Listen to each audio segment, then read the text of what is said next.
Majority of people start smoking when they are in their teens and are addicted by the time they reach adulthood. Some have tried to quit but have returned to cigarettes because smoking is such a strong addiction.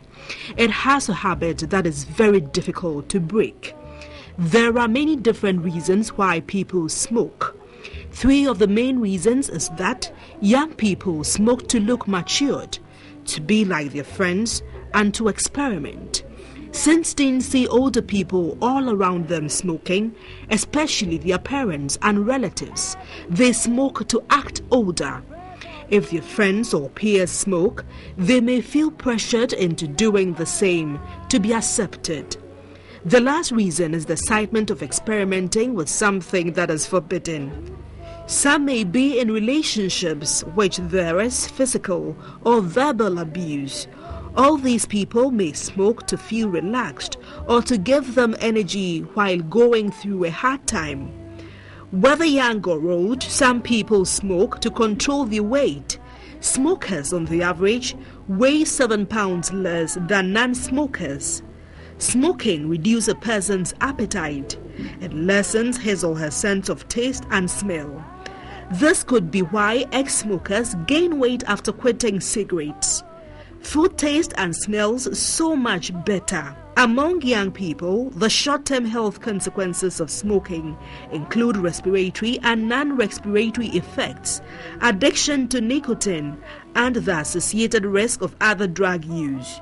Long-term health consequences of youth smoking are reinforced by the fact that most young people who smoke regularly continue to smoke throughout adulthood. Cigarette smokers have a lower level of lung function than those persons who have never smoked. In adults, cigarette smoking causes heart disease and stroke. Studies have shown that early signs of these diseases can be found in adolescents who smoke.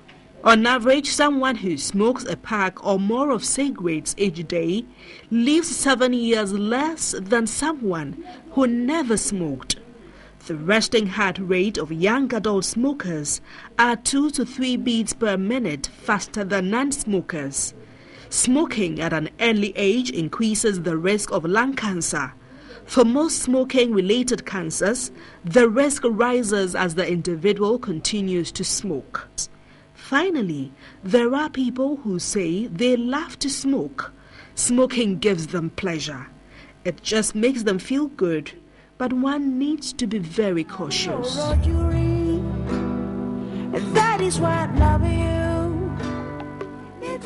So with us this morning we have Mr. Norte. You want to leave it as Norte Dua? Yeah? Okay, Norte Dua. He's with us this morning. And we're going to be discussing about the effects of smoking. Welcome. Thanks. And first questions first. I mean, like we said, scientifically proven. Let's just concentrate on Ghana right now. Has the trend of smoking increased or decreased? Well, over the years, smoking trends increased. Okay. Gradually, it's slowing down, but nevertheless, it's still a big problem. Most people like to compare us with other areas, the Western world, and say, well, we don't have a problem. Indeed, I heard you saying earlier on, it's not an epidemic. We do have big problems, and we do have big problems, especially in rural communities. We have big problems with our younger folk.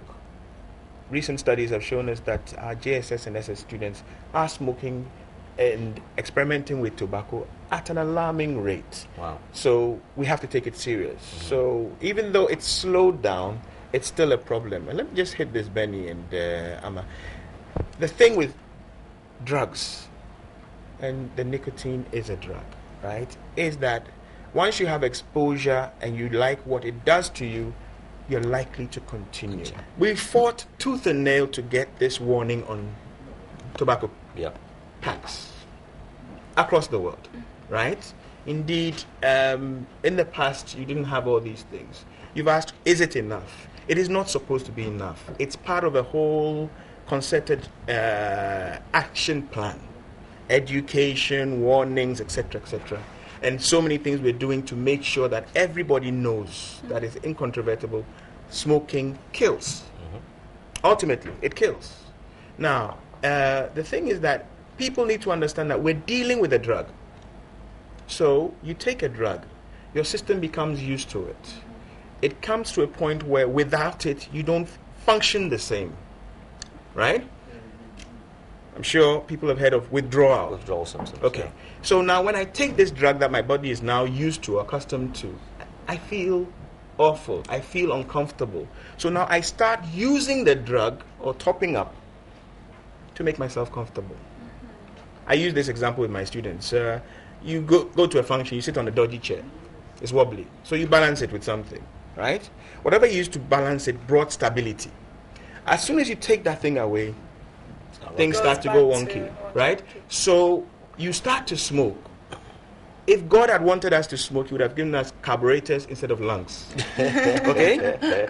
So you start to smoke, and then your body rewrites or resets manufacturer settings, right? And uses the nicotine to set a level of comfort. Right. Now, when you take away that nicotine, your body will react. We call that withdrawal symptoms. In smokers, typically they become irritable, they have mood swings, some have cramps, and so many other uncomfortable things. Nobody likes being uncomfortable. So gradually, when you become dependent, you smoke to remain comfortable. The same way if you leave your house without your telephone, your cell phone. Where's my phone? You are dependent on your phone. Okay. Right? And unfortunately, this dependence is unhealthy. Seriously so. I mean, we talked about lung cancer. There's so many other cancers. There's implications of smoking in fertility issues. Yeah. And so many other things. So it's a big issue. Yeah. So that warning is not enough. In fact, in Ghana, we are fighting for the horrible pictures Images. as well. Yeah, Graphic. That's what they are. Not just the written warning, Yeah. but graphic warnings as well, because it's been proven that they actually help in controlling the usage and the uptake. What do you think about in regards to the sale of tobacco? Not just in Ghana. I mean, worldwide, it's not going to be stop being sold because it earns the governments too much money in taxation. However, in regards to its distribution and the selling of cigarettes, in the UK it's 16. 16. In America it's 18, I think. Age restrictions. Age restrictions. Here, what is it, 16? I think it is 16 or 18. I have to check. I don't even know. However, However, let's just be realistic. Accessibility to tobacco in this country is, let's just say, from anybody who can walk. I've seen Because you could probably a send 10-year-old boy like selling cigarettes Hawking at night. cigarettes. Hawkers, street hawking, 10-year-old. I'm happy to announce, over several years I've been part of the tobacco lobby. Now, Ghana has a very strong public health bill, Section 6 of which is tobacco control, right? And there's a reason, it's a great question you've asked, there's a reason why we must control advertisement, supply, sale.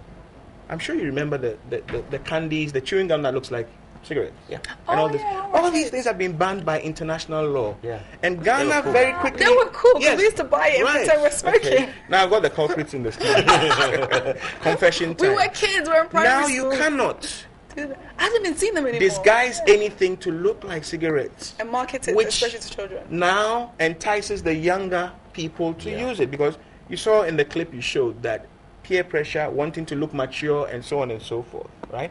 All these things have been banned by international conventions which we are signatory to. Right. We've now passed our laws. Okay, so now you start looking at the age, you start looking at exposure. Look at the past.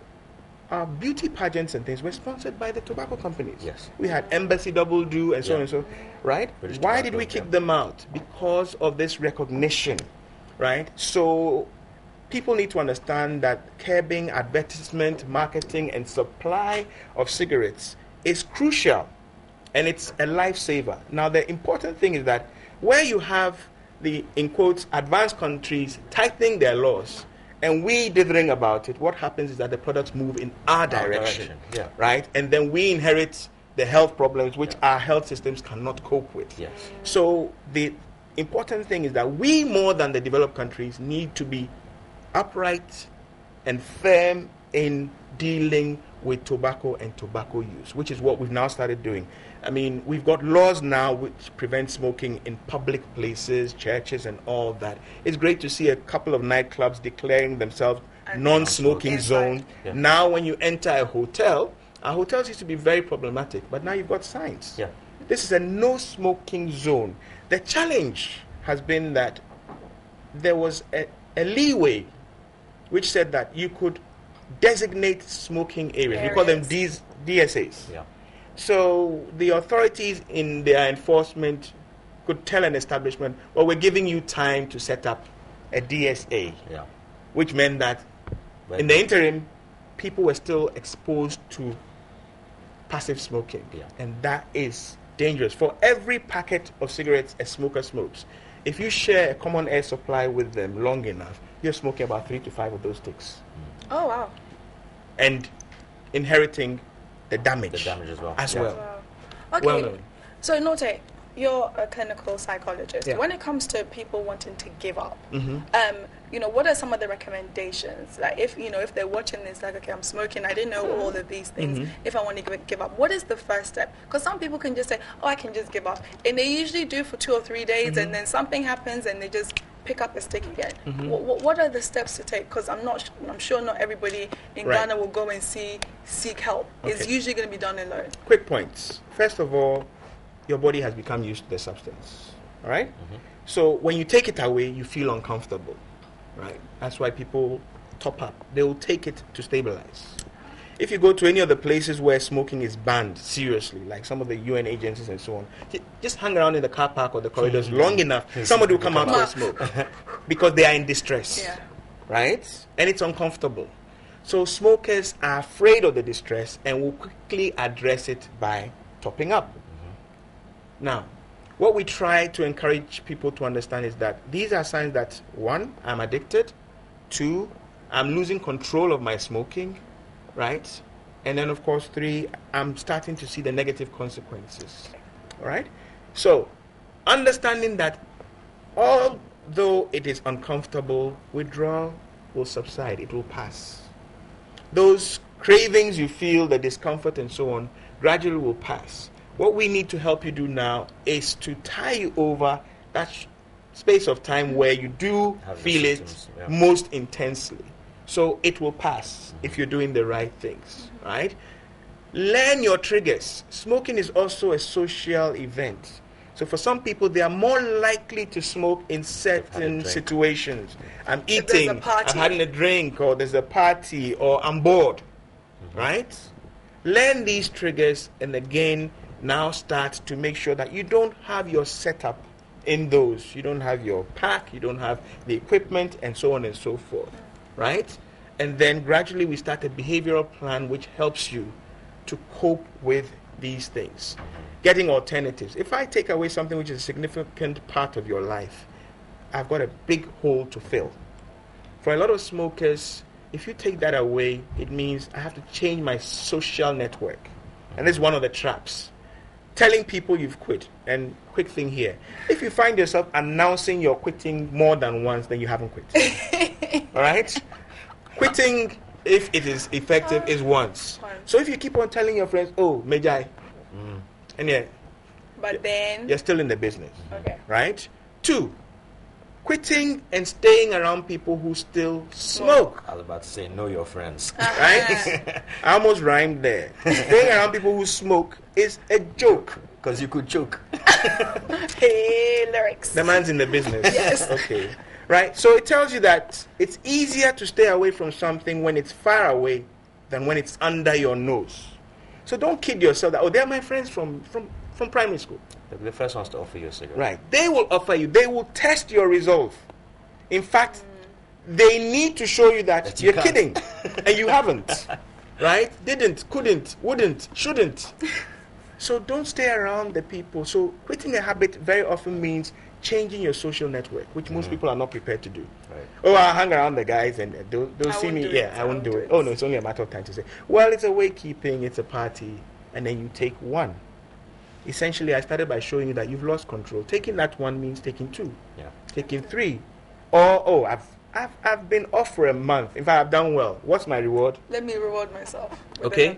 Avoid those temptations, right? Hang around people who reinforce, strengthen your resolve to stay out, right? And if you're not too sure about the damaging health effects, start getting closer to the truth, okay? Like he said, there's no doubt about it. But we are dealing with the habits, and we're dealing with physiological things that have happened to your body. So it's not just sheer willpower. For some people, we have the nicotine patches, the nicotine gum. What it means is that my body needs this thing to be okay. But now I'm being advised and being helped to take it through a route which is less dangerous. So when I use a transdermal patch, I'm getting my nicotine hit without all the carcinogenic or cancer-causing agents in a safer mode, whilst I learn to taper off and withdraw, wean myself off. So chewing nicotine gum is helping you get the nicotine, but without the dangers of the smoking, right? It means that your body will still be in turbulence. But I tell people that the boat that is not rocking is not going anywhere. The turbulence and the discomfort you feel tells you that you are dealing with the situation and your body is actually putting in the fight that is required. We're almost out of time, but just lastly, we've been focusing on cigarette smoking. But I mean, in Ghana, I see a lot of men in particular pick up a cigar when it's the evening. Right. Okay, Benny just owned up to it. I've been one who, I've taken a couple of puffs of cigars because it looks cool, I'm ashamed to say. And what about shisha? Things like shisha, are they as equally worrisome? Right. We end? They are habit forming. Maybe we'll have to do other programs. Definitely. The e-cigarettes, which are giving you vapor and all that, people are mixing different things in it, right? Benny's an ambassador for shisha. Thank you. Like president. Yes. They are habit forming. I tell people, once you're using a substance for effect, know that you're using a drug. But shisha is apples and that's where we start. Like, and then people start experiment. You see, men have become masters of mixtures. We know substances and we know what they do, and we start playing games with them. And then when we find that we can't do without them, there's a problem. Right? So, yes, they may be fruity flavored shisha. There's this, that, and that. And when you come to marijuana, people tell you, oh, it's God's herb, it's natural, it is this. I could do a whole program on that as well. Yes. But let's start knowing that once something gets out of proportion, it starts to creep and take more of your time. You are hooked, whether it's your cell phone, whether it's internet, whether it's tobacco. The cell phone is my one. So we start to manage these things so that our lives are in check. And where there's a health warning, and in tobacco there's a serious one, let's heed it. We're losing too many people to these lifestyle choices, and they are choices, right? Like I said, if God wanted you to smoke, He would have given you a carburetor, not lungs. Thank you ever so much. We're going to have you. I don't think I've converted him. No. He's working on it. So that was Mr. Nortey Dua, clinical psychologist, helping us out on the effects of smoking right here on A New Day.